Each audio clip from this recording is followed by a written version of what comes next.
Olá, sejam bem-vindos à Sala da Educação Infantil. Eu vou me apresentar agora para vocês me conheçam um pouco melhor. Eu sou Patrícia Costa, jornalista da Multirio, sou morena, tenho pouco mais de 50 anos, cabelos cacheados na altura dos ombros e estou vestindo uma blusa verde estampada. Atrás de mim, o cenário é composto por uma parede azul e cinza, com listras na horizontal e vertical, nas cores rosa, laranja e azul escuro. À minha esquerda estão 2 quadrinhos na parede. Um de fundo azul, contendo a logo desse encontro, que mostra 2 celulares sobre um livro aberto. De cada tela, sai uma pessoa na direção uma da outra, para que se deem as mãos. No outro quadro embaixo, está a mesma logo e o nome da jornada, escrito sobre um fundo branco. Bom, o tema dessa sala hoje é potências e experiências de aprendizagens na educação infantil. Quem vai debater sobre ele são as professoras Márcia Gil e Andréia Barros, que vão participar via Zoom. Olá, professoras, sejam bem-vindas. A professora Márcia é doutora em educação e pesquisadora do Núcleo de Estudos da Infância. E a professora Andréia é coordenadora da Primeira Infância da Secretaria Municipal de Educação do Rio de Janeiro. E apesar dessa palestra ser gravada, você vai poder enviar sua pergunta via chat, pois uma equipe da secretaria vai te responder lá em tempo real, ok? Bom, eu agora convido a professora Andréia Barros para começar. Professora, eu peço que você faça a sua autodescrição física, como eu fiz, e também lembro que você tem 30 minutos para falar. Pode começar. Olá, eu sou Andréia Barros, mulher, morena, de cabelos castanhos no ombro, uso óculos, estou hoje com uma blusa rosa de tecido, né? E ao fundo eu tenho uma parede branca. Assumi a coordenadoria da Primeira Infância agora em janeiro, com um enorme desafio. Nós estamos no meio desta pandemia. E aí, como pensar a educação infantil sabendo que ela não tem ensino remoto?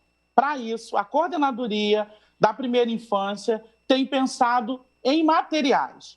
Ainda essa semana e na próxima vão chegar para os responsáveis um orientador, algumas sugestões de possibilidades a serem realizadas com suas crianças em suas casas.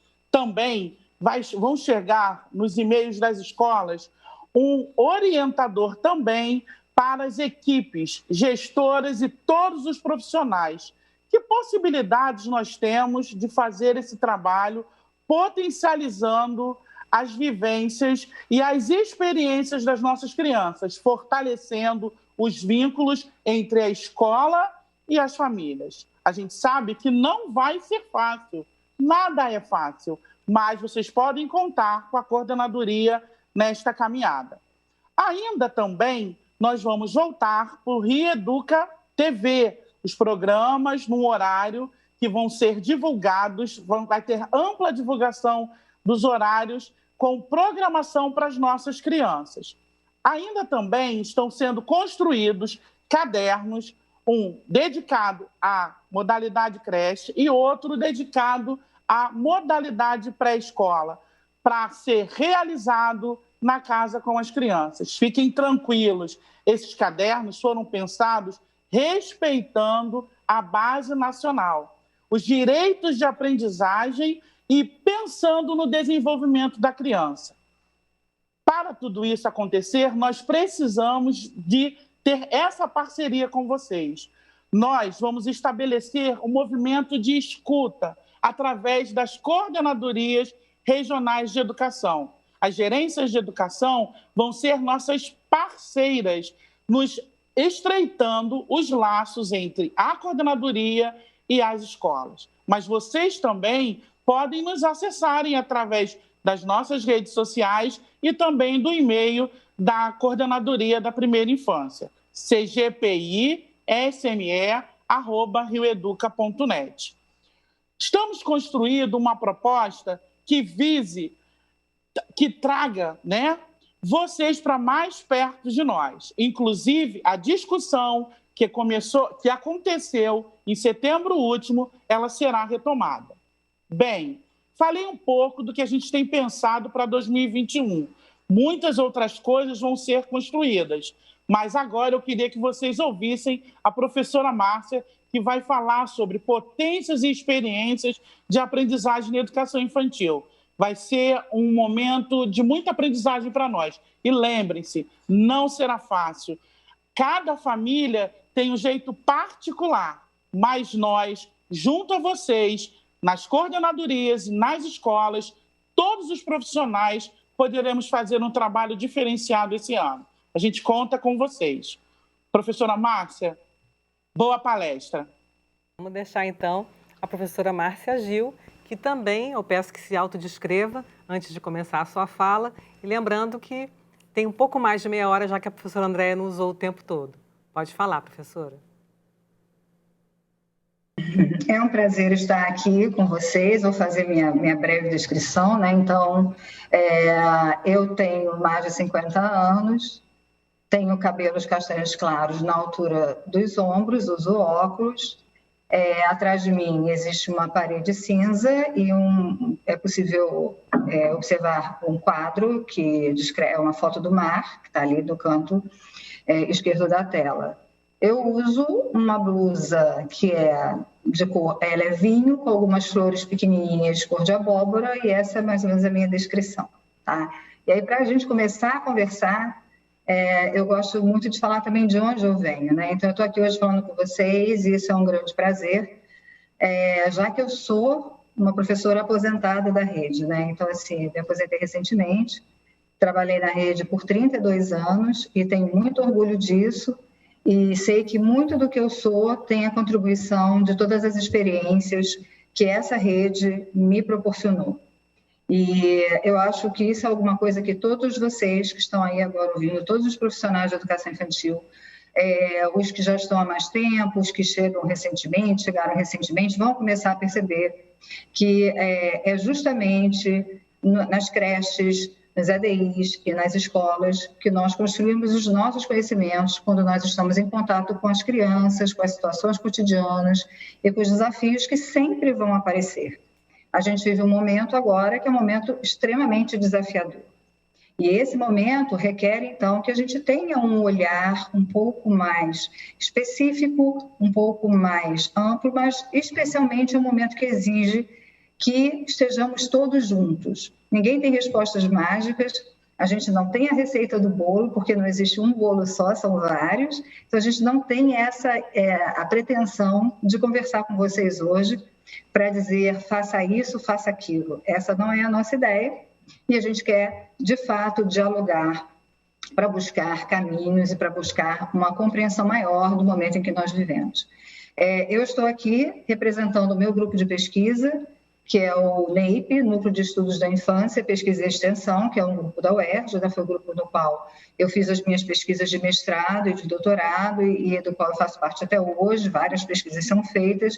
E o NEIP tem uma característica importante e interessante porque as nossas pesquisas são sempre feitas no município do Rio de Janeiro prioritariamente, com os professores, com os gestores, com as crianças do município. Então, a gente tem esse laço muito próximo e é por isso que a gente gosta muito de estar conversando, de poder ter essas oportunidades de dividir com vocês um pouquinho do conhecimento que a gente vem construindo ao longo desse tempo. Então, eu vou começar aqui, eu vou compartilhar a minha tela. Vocês, por favor, me digam se vai compartilhar mesmo, porque tecnologia é sempre tecnologia. Vamos lá. Deixa eu ampliar aqui. Ok? Tudo certo? Então tá, então vamos começar. Então a gente tem agora uma jornada de planejamento e de formação pedagógica e eu acho que isso é um tema que a gente precisa ter muita atenção porque nós vamos falar de planejamento e ao discutir isso se torna uma formação. A formação ela não é simplesmente teórica, ela exige que tudo que a gente discute aqui possa ser repensado na prática, no cotidiano, com os nossos pares e especialmente com as crianças que nós temos dentro do contexto que se apresenta. Então, hoje, a nossa discussão aqui vai ser muito em cima dessa temática das potências e das experiências remotas na educação infantil, né? Como é que isso acontece? Será que isso pode acontecer? Como é que a gente lida com essas situações? E, para começar, eu gosto sempre de trazer a educação infantil e as suas especificidades. Então, a gente trabalha para uma etapa que é uma etapa de educação e não uma etapa de ensino. O nome educação infantil, ele não vem do nada, não foi uma coincidência ou uma mera escolha. É uma escolha conceitual. Então, tem um conceito por detrás. A gente vê, por exemplo, a etapa seguinte é uma etapa de ensino fundamental. E existem diferenças quando a gente fala em educação e quando a gente fala de ensino. Quando a gente fala de ensino, a gente está falando de alguma coisa que é mais específica. Então, assim, existem alguns conteúdos, algumas aprendizagens que eu preciso ensinar aos alunos para que eles aprendam.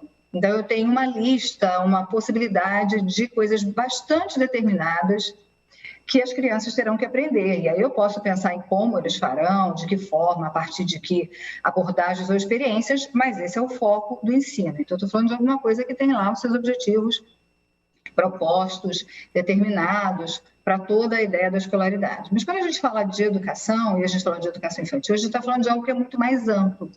A educação infantil, ela não trabalha com essa ideia desses conteúdos como o ensino fundamental trabalha. A gente trabalha com a ideia de formação e de desenvolvimento humano. Então, quando a gente fala dessa etapa de educação, a gente já sabe que o trabalho realizado pelos profissionais da educação infantil é diferente do trabalho realizado, por exemplo, pelos professores do ensino fundamental. São duas etapas que a gente precisa pensar em continuidade, esse é até um outro assunto que futuramente a gente pode até vir a discutir, mas o foco agora é a gente pensar que a educação infantil, por ter essas características educacionais, prioritariamente, é lógico que o ensino até faz parte dessa ideia de educação, mas o foco é na educação, a gente sempre trabalha com a ideia de 2 eixos. Esses eixos estão nas diretrizes curriculares nacionais da educação infantil, tenho certeza que vocês conhecem, mas são as interações e as brincadeiras. Então, toda a nossa proposta, ela tem que se dar por interações e por brincadeiras. E por isso, é tão doloroso, é tão difícil esse momento em que a gente precisa usar a mão de recursos tecnológicos para estar com as nossas crianças, porque as nossas interações, elas passam muito pelo toque, pelo abraço, né? Por aquela situação de estar juntos, né? Mas são situações que exigem algumas mudanças, mas também a gente tem que ter em mente que são situações que marcam uma provisoriedade. A gente também trabalha eternamente pensando no respeito às diferentes infâncias vividas pelas crianças. As infâncias são vividas de formas diferentes, então, uma criança não tem necessariamente as mesmas experiências de infância da outra criança. O nosso contexto social é um contexto complexo, a cidade do Rio de Janeiro tem várias microsituações, e vocês sabem disso. Então, a gente não pode pensar e olhar nem para a criança como se ela fosse única e igual em toda a cidade do Rio de Janeiro, nem para as experiências de infância, porque elas também não são iguais para todas as crianças da nossa cidade. E aí, quando a gente pensa em planejar, a nossa situação é sempre essa, mas especialmente nesse momento ela se faz presente. A gente olha o passado recente para planejar o futuro. Então, assim, ano passado, né, então 2020 foi um ano extremamente desafiador. Acho que nenhum de nós jamais tinha sonhado passar por tudo isso que a gente vem passando, né?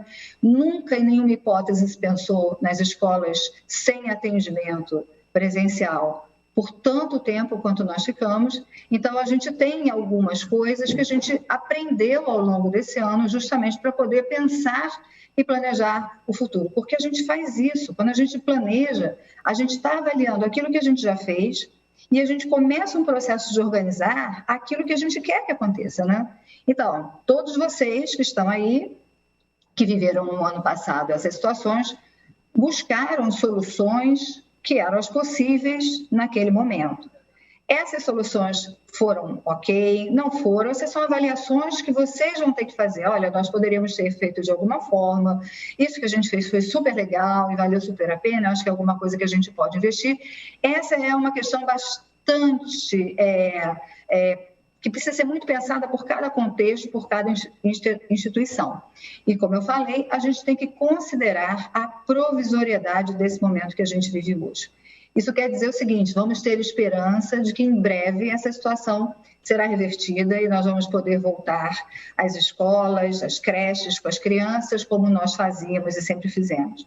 Mas essa provisoriedade, ela exige uma atenção e ela exige um cuidado de todos nós que estamos envolvidos.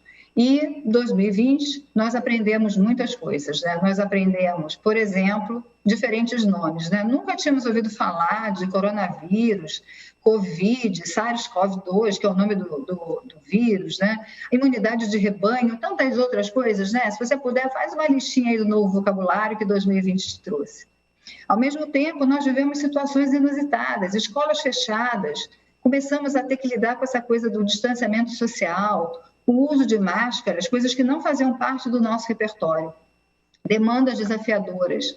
Por exemplo, como é que eu me mantenho saudável, né? Como é que eu vou pensar a minha forma de trabalho, como é que eu trago agora essas interações virtuais. Mas também aprendemos a conviver com as nossas dores, com nossos medos e com os nossos sonhos, porque somos pessoas. E também temos sentimentos, também temos todo esse repertório que muitas vezes é difícil de lidar. Então, e cada um tem uma experiência. Pessoal, eu acho difícil hoje quem não tem uma história, por exemplo, para contar da morte de um conhecido. Então, a gente tem histórias de lutos, a gente tem histórias de tensões vividas por pessoas doentes ou adoecidas da nossa família, dos receios, mas também temos sonhos, né, com a cura, com a vacina e tantas outras possibilidades.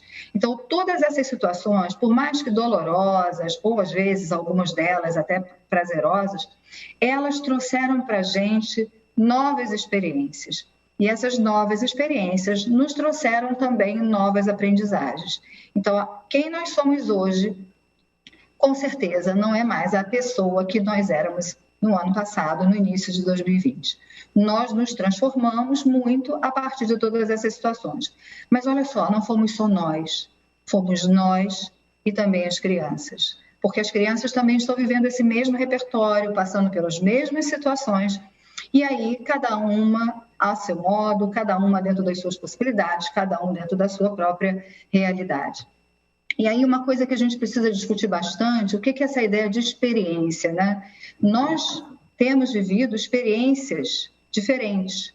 E aí eu trouxe para a gente discutir um pouquinho, rapidamente, dois teóricos, um é o Larossa e o outro é Vygotsky, que vocês conhecem bastante, que vão falar sobre esse conceito de experiência. E eu acho que são conceitos interessantes para a gente entender, até porque nós temos uma base nacional comum curricular que vai falar sobre experiências para as crianças.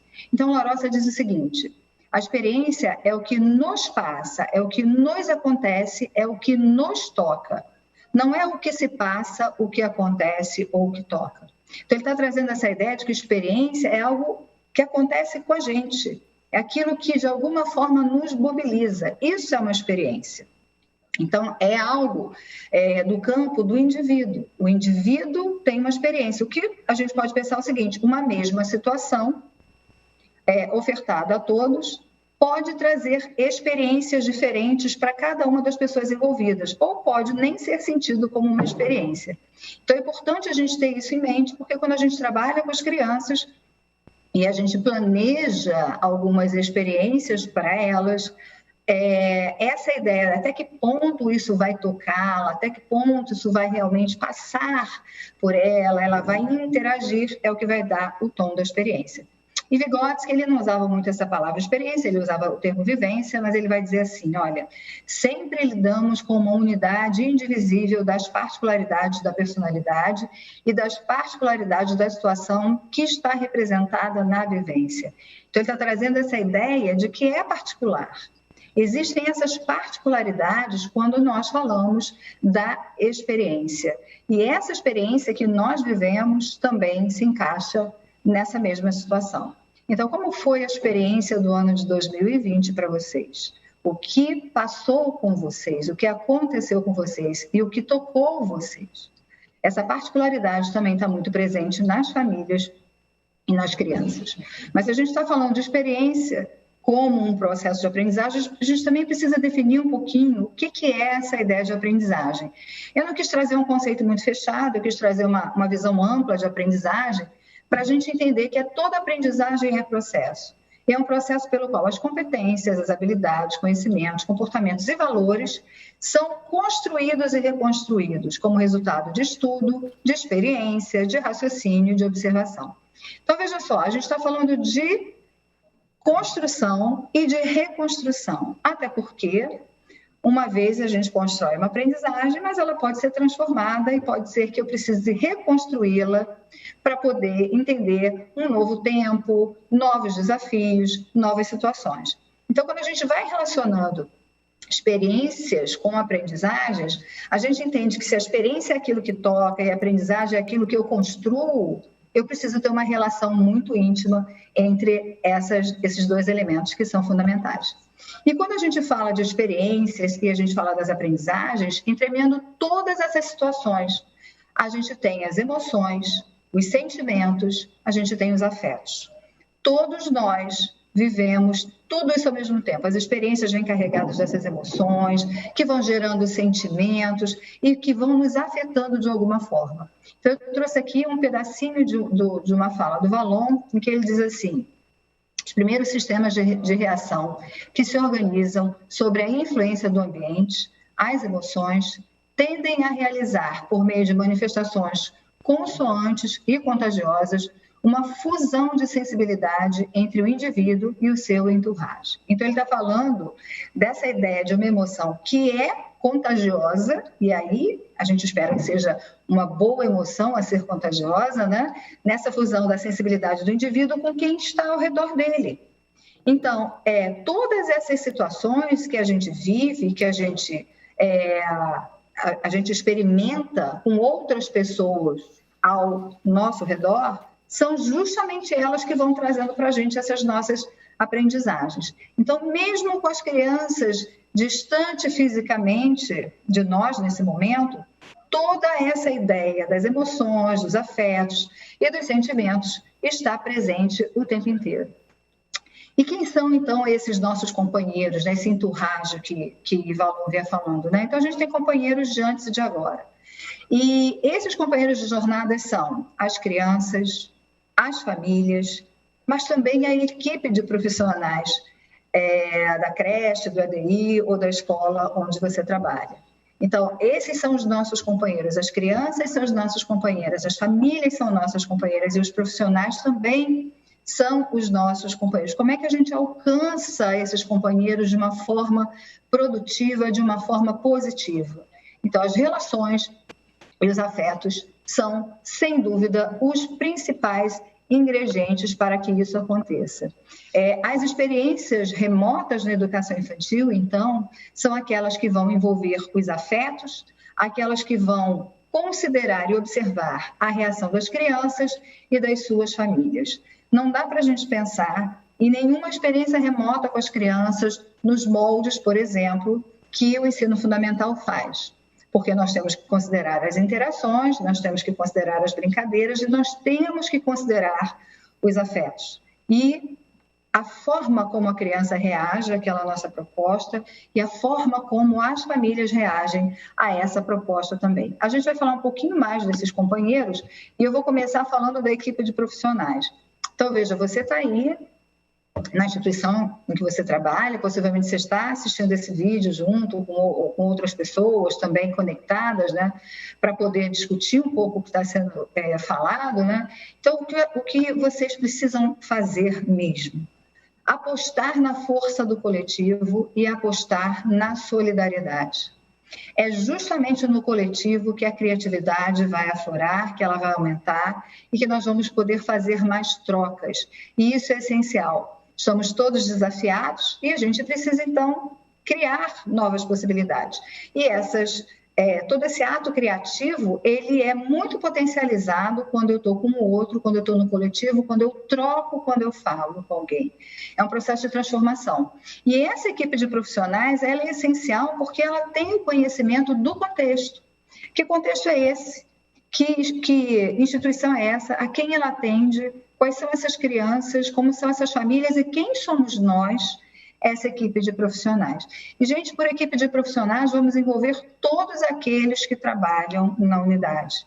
Não só os professores, não só os agentes de educação infantil, não só os professores adjuntos, mas também a equipe de gestão, mas também a equipe de profissionais que atua na limpeza, a equipe de profissionais que atua na merenda, todos aqueles que estão ali que compõem essa equipe. Então, é justamente essa equipe que vai precisar cada vez mais estar unida nesse processo de coletividade e de solidariedade. E aí, se a gente pensa um pouquinho na família, olha os nossos desafios, né? A gente tem diferentes arranjos familiares.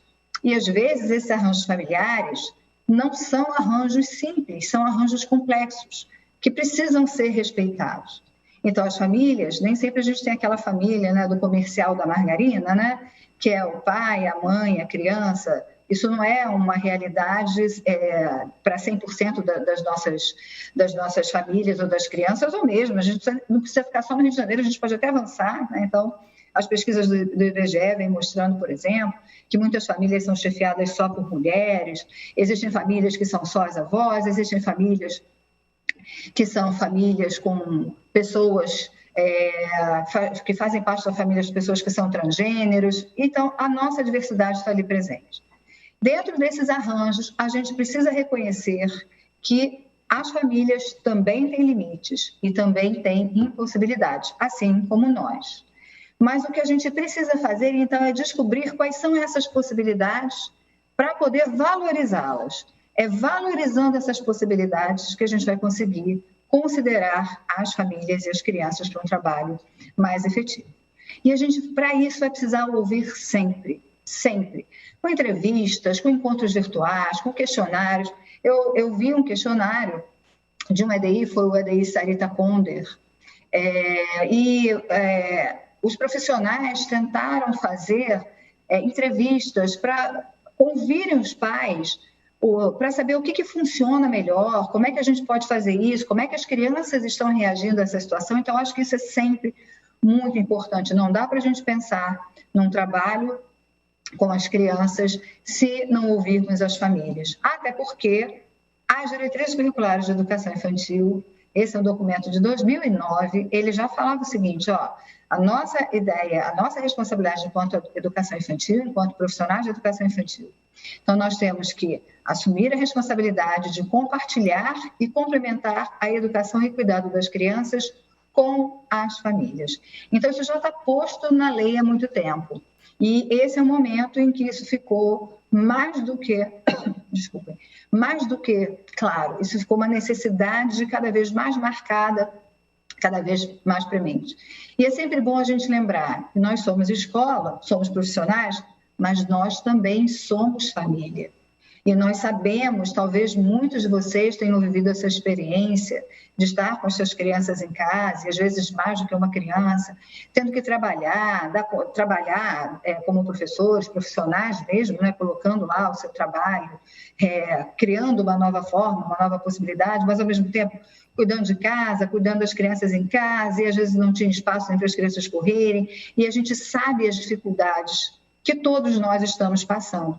Então, a gente tem que sempre manter isso. Nós somos escola, mas também somos família.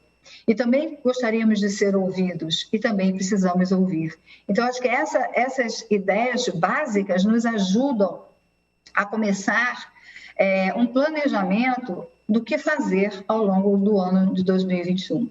As nossas crianças que estão também nesse momento, muitas vezes, sozinhas, passando por situações complexas, nós não temos como controlar tudo isso, mas eu gosto de trazer que esse é o momento em que, se tem alguma coisa que a gente precisa garantir, são os direitos de aprendizagem e desenvolvimento, que estão no documento da Base Nacional Comum Curricular, mas também fazem parte da proposta curricular do município do Rio de Janeiro. E que direitos são esses? As crianças têm direito a conviver, a brincar, a participar, a explorar, a expressar e direito a conhecer-se. Esses direitos são o nosso foco do nosso trabalho, mas tem possibilidades de interação, propostas de brincadeiras e de outras experiências que permitam às crianças exercitar todos os seus direitos. A convivência, a brincadeira, a participação, à exploração, de expressarem o que pensam e de se conhecerem. Então, se tem alguma coisa que eu acho que a gente pode fazer, estamos planejando alguma proposta para as nossas crianças. Essa proposta pode vir com uma orientação da Secretaria de Educação e ser ampliada, por exemplo, por cada unidade, ou pode ser uma proposta criada por cada unidade. No momento em que você estiver planejando essa proposta, pensa, isso que eu estou propondo para as crianças e para as famílias garante os direitos de aprendizagem? Garante que as crianças tenham acesso a essas situações que são essenciais para o seu desenvolvimento? Se essas propostas garantirem os direitos, eu vou dizer que a gente está num bom caminho. Se essas propostas não garantirem, então a gente tem que repensar. Então, vou dizer para vocês, a gente propõe uma brincadeira, a gente propõe que a criança fale sobre o que ela pensa ou sobre o que ela sente.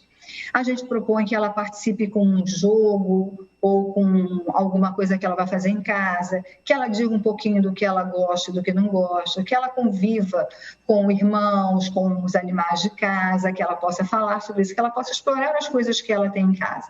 Agora, se a minha proposta é uma proposta onde eu digo para ela que ela mecanicamente vai ter que fazer alguma coisa, cobrir, copiar, repetir, aí a gente não tem direitos de aprendizagem e de desenvolvimento garantidos. E isso não funciona bem para a gente, né? Então, olha só, por que os direitos são de aprendizagem e de desenvolvimento? Porque quanto mais as crianças aprendem, mais as crianças se desenvolvem. Lembra que a etapa da educação infantil tem como finalidade o desenvolvimento das crianças. Portanto, os direitos de aprendizagem e de desenvolvimento são essenciais para qualquer proposta. E aí, falando um pouquinho mais dessa ideia das propostas remotas, né, a gente pensa assim, o acesso à tecnologia. Nós sabemos que nem todas as crianças ou famílias têm acesso à tecnologia. Algumas sim, algumas não, algumas por um tempo menor. Tudo isso vai ter que fazer parte do planejamento, mas essas são questões locais. Mas a gente tem que prestar muita atenção no tempo de tela. Se a gente for pensar na creche, se a gente for pensar nos bebês, não há possibilidade da gente usar a tela como um elemento constante de grande tempo de uso, de continuidade, especialmente a creche. Primeiro porque a gente sabe que a tela traz vários malefícios para toda a questão visual, mas também porque a gente vai tentar oferecer para elas experiências. Então, a tela ou a tecnologia pode ser um veículo de informação para as famílias das propostas que precisam ser experimentadas pelas crianças. Toda proposta precisa ser um convite às crianças. Nós já estamos num espaço que não é o espaço da escola, com o distanciamento que se faz necessário, então a gente convida as crianças a participar.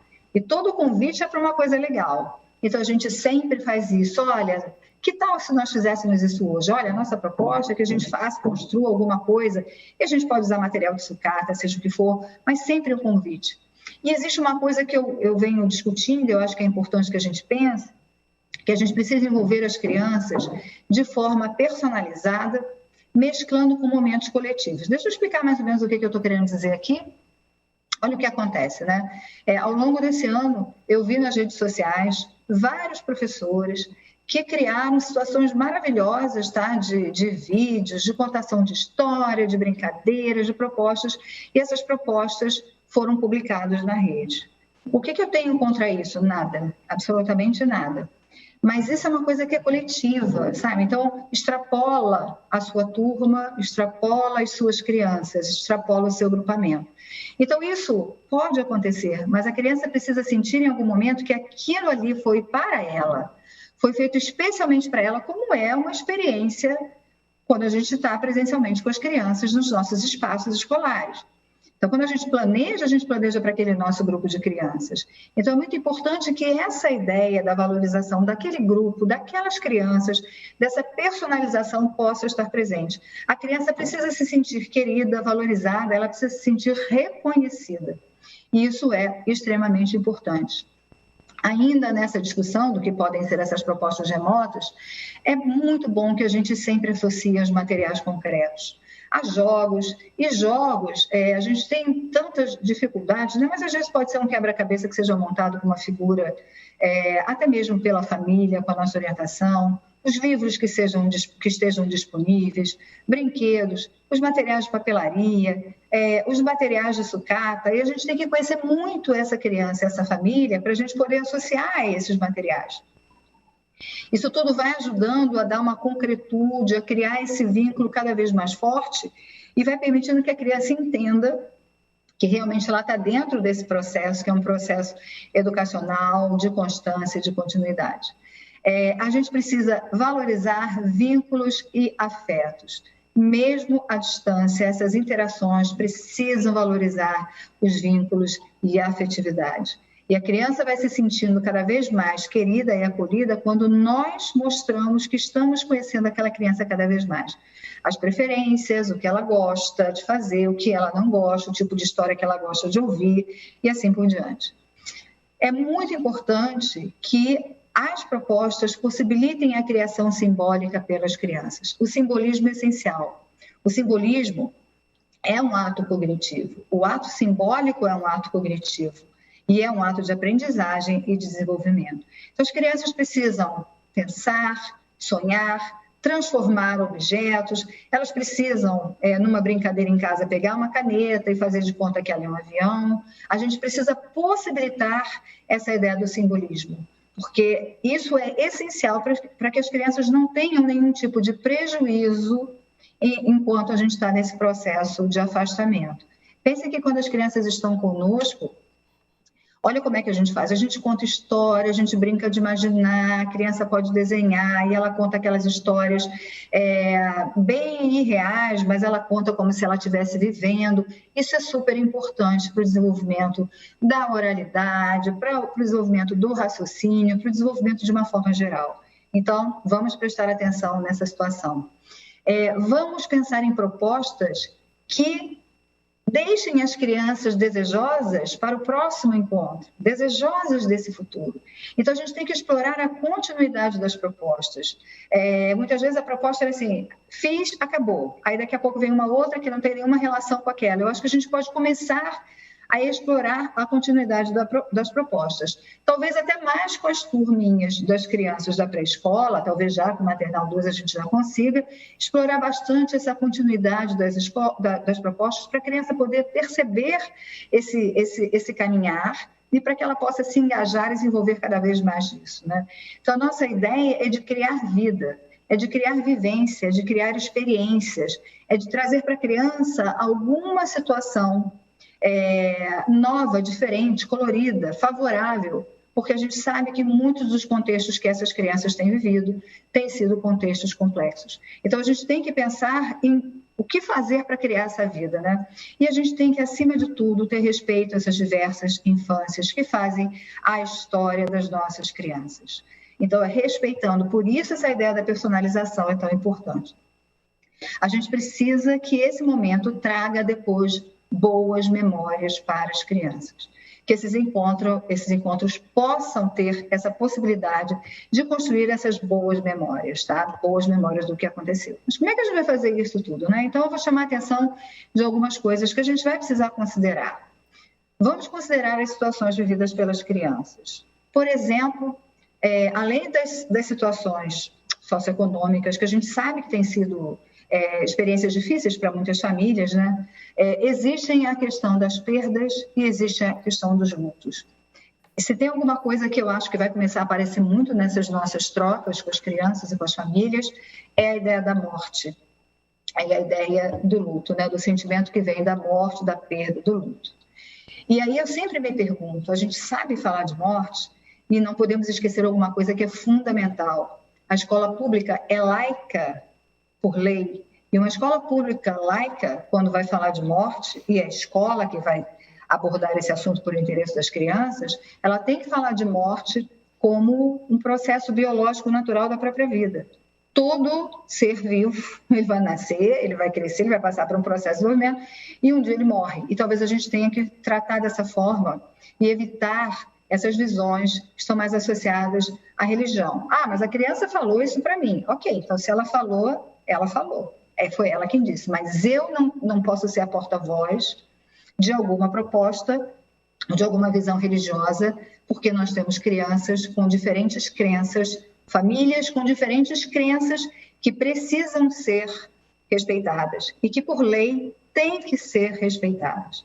A gente também precisa considerar as dúvidas e os medos das crianças. Nós temos muitas crianças passando por momentos de medo. Tem criança, eu tenho várias experiências de crianças com medo de sair de casa, criança que chora, criança que está com muita dúvida porque passou a mão no rosto, e aí quando passa a mão no rosto fala, eu agora vou ficar doente, passou a mão no rosto. Assim como tem aquelas que não estão, a gente tem aquelas que estão. Então a gente tem que estar considerando muito esse momento todo.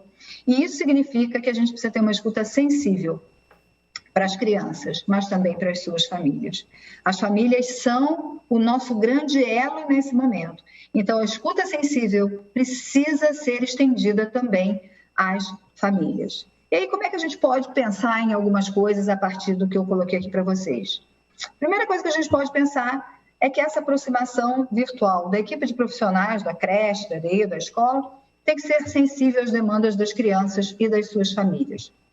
Eles têm demandas e a gente precisa reconhecê-las. A gente precisa estreitar vínculos, trocando vivências de situações de aprendizagens domésticas e educacionais. Então, assim, a criança está aprendendo mesmo distante do espaço escolar. Que aprendizagens é essa? O que ela aprendeu como aprendizagem doméstica, por exemplo? Ela agora sabe já dobrar a sua roupa, ou ela já se veste sozinha, ou então ela já come sozinha, ou então ela ajuda alguém da família a fazer uma receita. Essas questões são essenciais, assim como quais foram as aprendizagens no campo educacional mais amplo que ela já faz. Então nós contamos aquela história e ela agora observa as formigas no jardim, ou seja o que for. Nós precisamos ouvir e estreitar esses vínculos. A gente precisa priorizar atividades de aprendizagem lúdicas. A ludicidade é essencial. A gente já está com essa perda do contato físico, então a ludicidade tem que ser a nossa grande via, a nossa grande possibilidade de interação e de comunicação com as crianças. Então, a gente tem que pegar uma proposta curricular, vocês têm uma proposta curricular no município do Rio, e pensar como é que ela pode ser trabalhada e vivenciada com as brincadeiras, explorando as diversas linguagens, explorando os jogos simbólicos, explorando os movimentos corporais e muita, muita, muita, muita música. Essas são situações essenciais. A gente também tem que planejar experiências que ampliem os conhecimentos das crianças e o nosso conhecimento sobre as crianças. Então, não só os conhecimentos que as crianças estão construindo, mas também aqueles conhecimentos que nós estamos construindo sobre as crianças. Esses encontros online, desculpa, errei, vou voltar aqui. Eles podem ser síncronos ou mesmo assíncronos, ou seja, acontecer ali ao vivo com as crianças, ou eu posso deixar alguns gravados, a gente pode mesclar essas situações, mas mesclar também a ideia do número de crianças. Pequeno grupos de crianças, ou um grupo, às vezes, um pouquinho maior, para que todos se vejam, mas que depois eu possa trabalhar com um número menor, para que a criança se sinta diretamente envolvida com a professora e vice-versa, né? Ouvir e compartilhar novidades, experiências vividas e realizadas em casa, especialmente a pré-escola, mas não somente a pré-escola, porque nós sabemos que as crianças são diferentes e nos surpreendem com as suas possibilidades. Então, é muito importante que a gente esteja atento. A coordenadoria separou alguns vídeos, e eu vou, ao longo dessa apresentação, apresentar para vocês, de experiências da rede. Então, agora eu vou pedir para a Multirio colocar o vídeo do Arthur. O Arthur, vocês vão ver um vídeo do Arthur com a sua família. Ele é uma criança matriculada no EDI, professora Raquel Kelly Laneira, da 10ª CRE. Então, vamos ver esse vídeo, depois a gente conversa um pouquinho sobre ele. Pessoal, hoje é o jogo dos sentimentos. Isso eu tô aí. com a minha mãe e o meu pai. Isso aí, o Arthur vai começar a jogar. Vai, filho, começa a jogar. Qual que você achou? Apaixonado. Apaixonado! Olha! Vai achar outro apaixonado. Caraca, tu tá craque, rapaz! Muito Como craque! é que é o apaixonado? Coração! Vai agora o Marcelo. Esse é o Chorar. Chorão!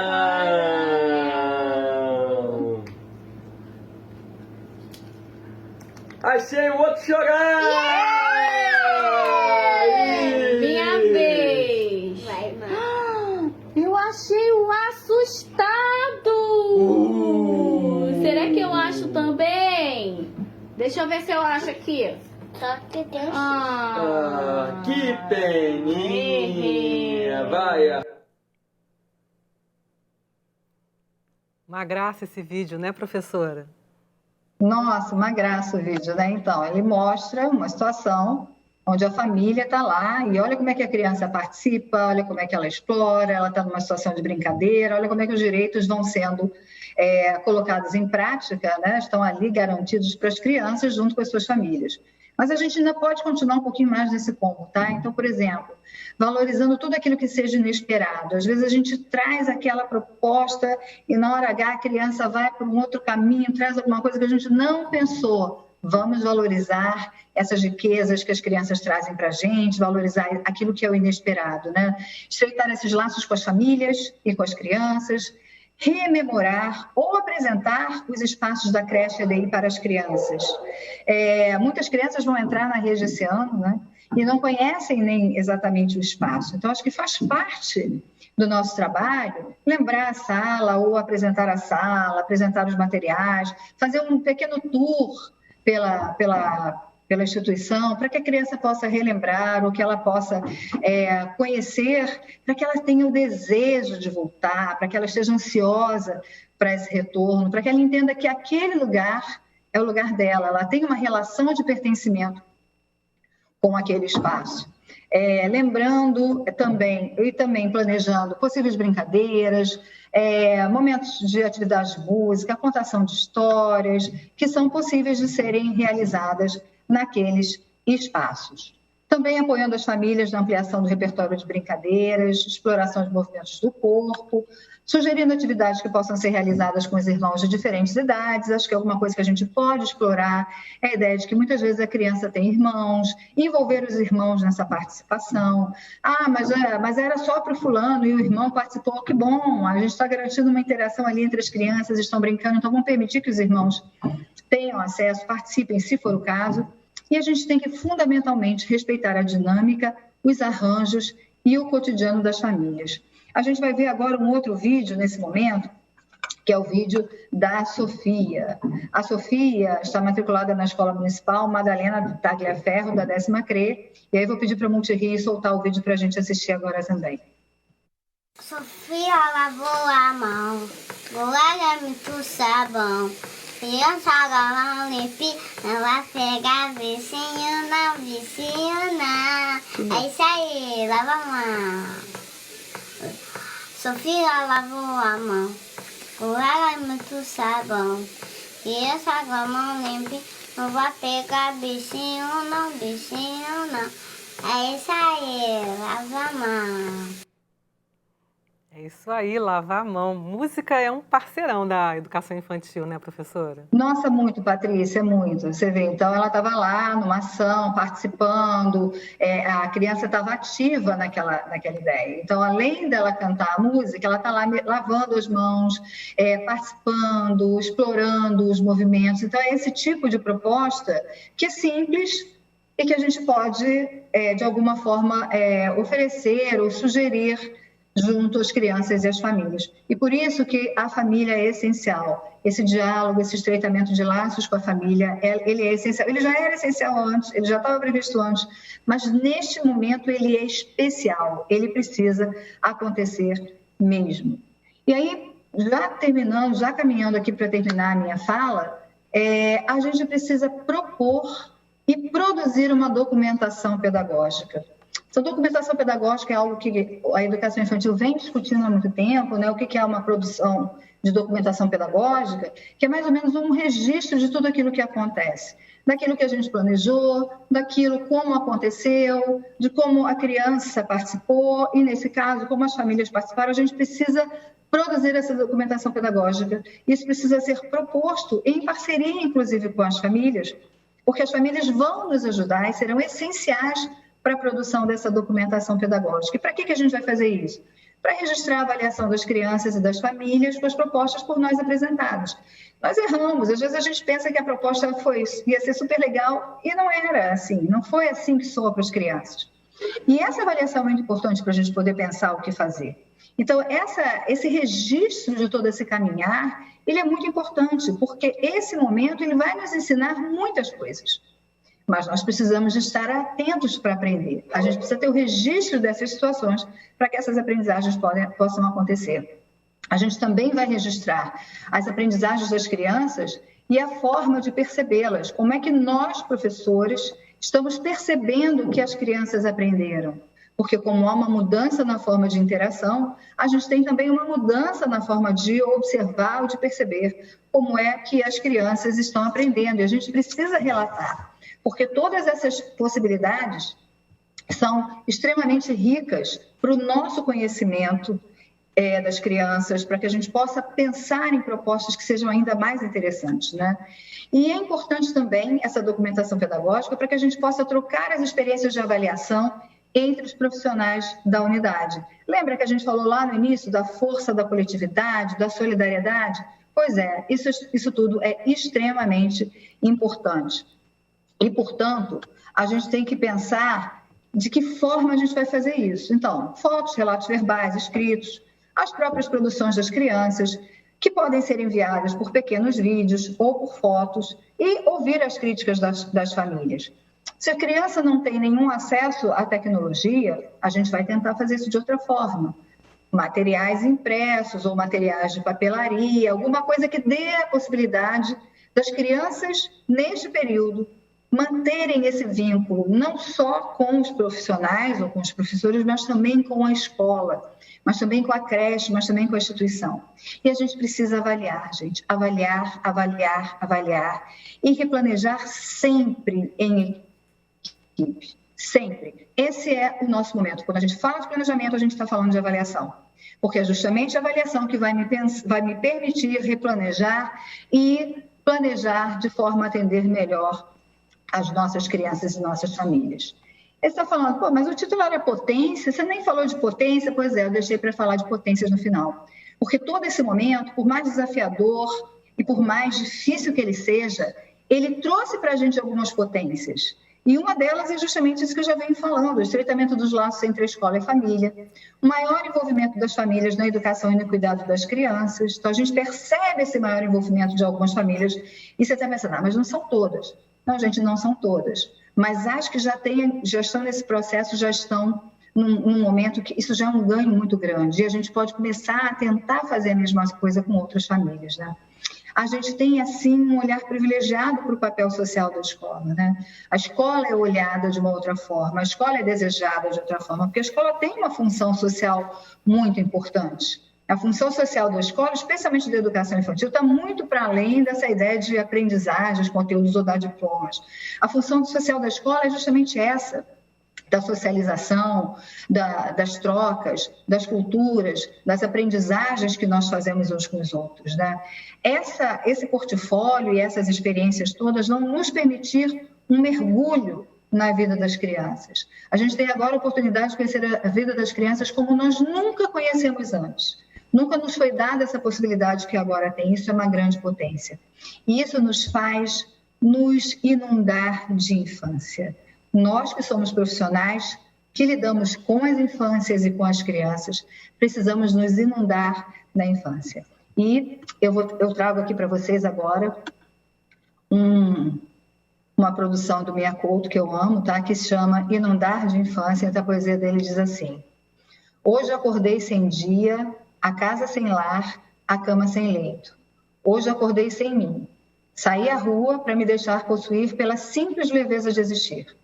Crianças passaram por mim aos bandos de espantar, com folias e desmandos, nessa fabricação de milagres que é o absoluto brincar. Dentro de mim, o universo se dissolveu e um respirar de céu em meu peito se inundou.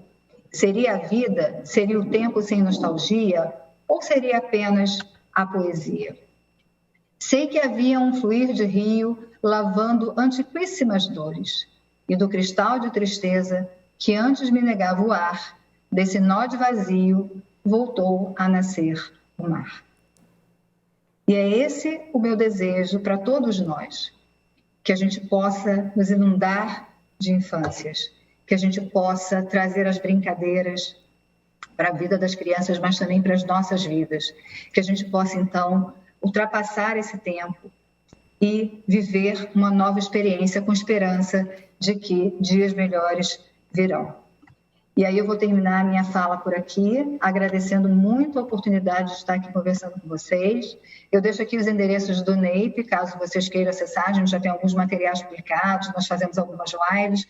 Então, a gente tem uma página no Facebook, uma página no Instagram e um canal no YouTube. Então, nos visitem, estamos sempre abertos para trocar informações, para discutir, para construir novos conhecimentos, que é o que a gente precisa nesse momento. Então, muito obrigada pela oportunidade de estar aqui, foi realmente um grande prazer e podem contar conosco. Eu acho que termina então a minha apresentação aqui, vou voltar, deixa eu fechar aqui a apresentação para a gente poder continuar. Olha, encerrar essa palestra com poesia de Mia Couto é a cara da educação infantil. Professora Márcia, muito obrigada, viu?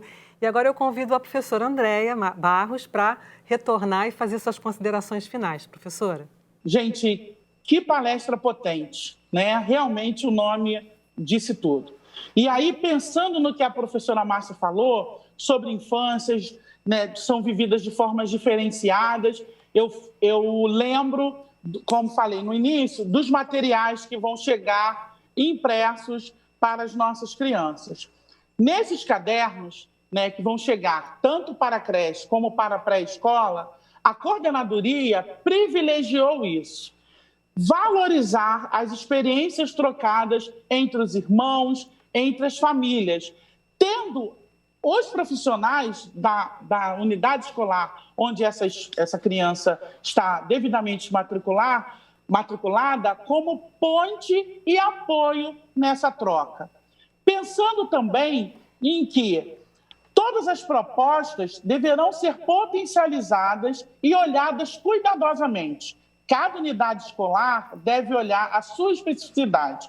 Vale lembrar que agora, no dia 5, sexta-feira, será o primeiro momento de planejamento entre as equipes. Então, eu acho que retomar a fala da professora Márcia, olhar o documento orientador que a coordenadoria enviou para vocês é importante para que vocês possam construir um planejamento olhando para esse distanciamento que nós estamos vivendo. Enquanto nós estamos em atendimento não presencial, vivências são sugeridas tanto no material que vai para as escolas, como no material que vai para as famílias.